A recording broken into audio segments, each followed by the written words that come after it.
Hey, scholars! Welcome to Mathora. I'm Miss B, and you'll be learning with me.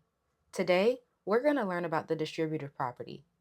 By the end of this lesson, you'll be able to explain what the distributive property is, apply it to expressions with variables and integers, solve fully by combining like terms, and analyze errors to explain what went wrong. First, we're going to tap into what we already know. Then, we'll get into the lesson. And throughout the lesson, I'll be checking for your understanding. Now let's talk about the basics. The distributive property has a lot to do with multiplication. The good news is multiplication is not new. You learned how to multiply between 3rd and 5th grade. So if you understand how to do something like 3 times 2, you already have what you need to understand the distributive property. It's just going to look a little different. Well, let's talk about these parentheses that we're about to see. Many students see parentheses and immediately feel unsure about what to do. And I get it, because when we were younger, multiplication was written with an X. Later, we started using a dot. Now we see parentheses. Parentheses does not only mean grouping, it also means to multiply. So take note, whatever's on the outside of the parentheses must be multiplied by everything on the inside of the parentheses. No skipping, and respect your signs. This is called the distributive property. Now let me give you a little backstory of what we're actually doing and relate it to a real world scenario. So imagine you go to a bookstore and you find a book series that you like, but you don't want to buy the whole collection at once, right? Let's say each book costs $3. So on day one, you buy the first book. So you only buy one book. Your total is $3 because 3 times 1 is 3. You like that book so much that you went back on day 2 and you bought the rest of the series, which was 3 more books. So today, on day 2, your total is $9 because 3 times 3 equals 9. Now, how much money did you spend in 2 days?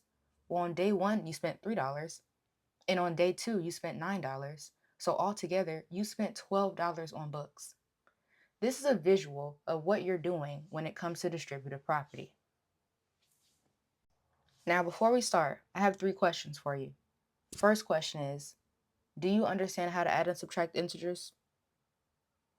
If you don't, then pause this video and watch the full lesson that Mathora created on integers. The link should either flash on the screen. If not, it'll be in my description box below. Question 2.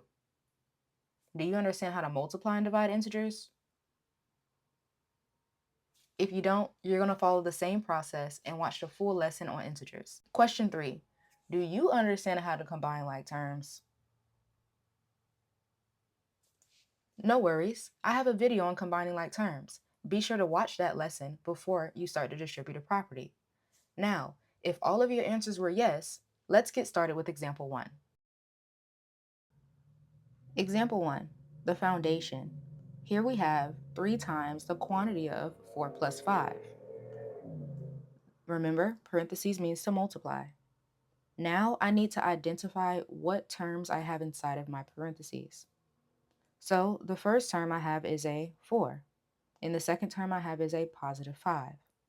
So what I'm going to do is I'm going to color code my term so I know that I'm multiplying correctly. I'm going to change the 4 into blue.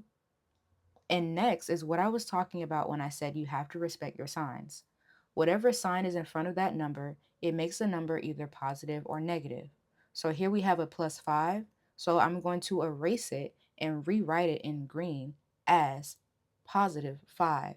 So when I'm multiplying, I know that I'm multiplying times a positive number. You'll see why this matters later. First thing we're going to do, 3 times 4. 3 times 4 is 12. The second thing we're going to do is 3 times positive 5. And this is why I asked if you know how to multiply integers, because sometimes that number is going to be negative. However, today it's going to be plus 15. Now, this is why you need to know how to combine like terms, because you have to simplify your answer. If we have 2 whole numbers, they can be added together. So here we have the final answer of 27. So 3 times 4 plus 5 equals 27. Example 2, intro to variables. Here we have 2 times x plus 6.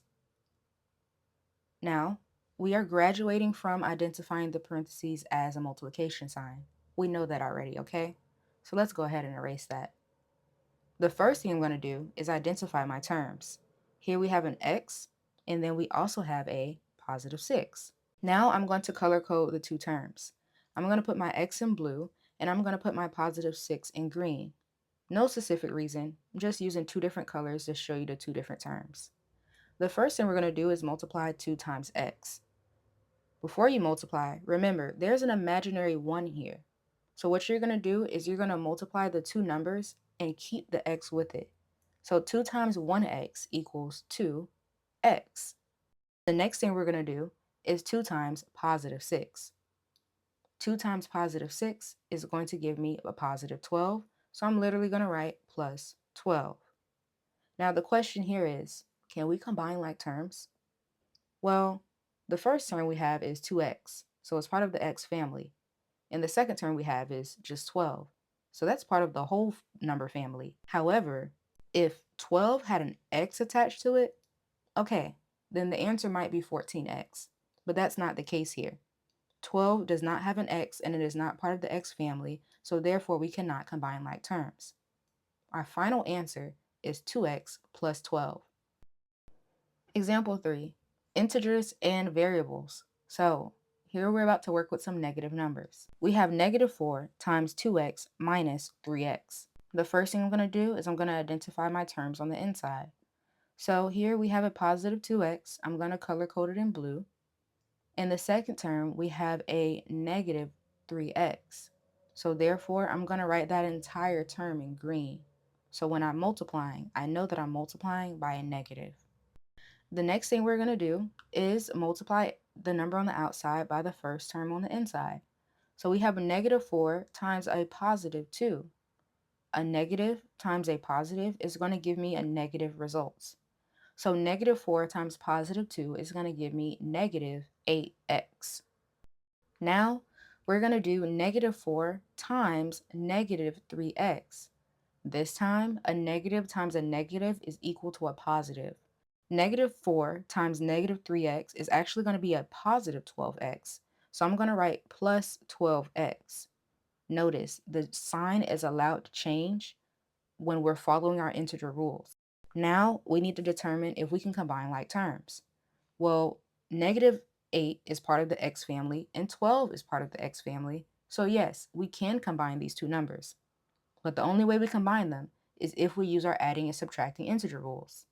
It says two different signs, subtract, and choose the sign of the highest number.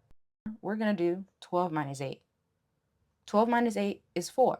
So I'm going to write 4x. But now I need to determine if the x is going to stay positive or is it going to be negative. Well, looking at the problem between negative 8x and positive 12x, we have more positives than we have negatives. So therefore, our answer is going to stay positive 4x. We're not going to write the plus sign though. We're just going to leave it be. And that is our final answer. Example 4. Here's an assessment style question. We have 3 times x plus 4 plus 2x minus 5. The first thing I'm going to do is identify what's inside of the parentheses. So I'm going to put my x in blue, and then I'm going to put my positive 4 in green. Notice, on the outside of the parentheses, we have plus 2x minus 5. And since it's on the outside, the 3 does not distribute to 2x minus 5.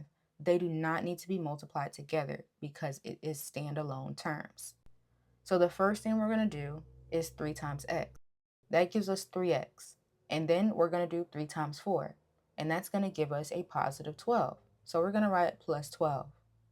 Now, whatever's on the outside of the parentheses, we're just going to rewrite it as is. So plus 2x is going to be plus 2x. And then we're also going to bring down minus 5.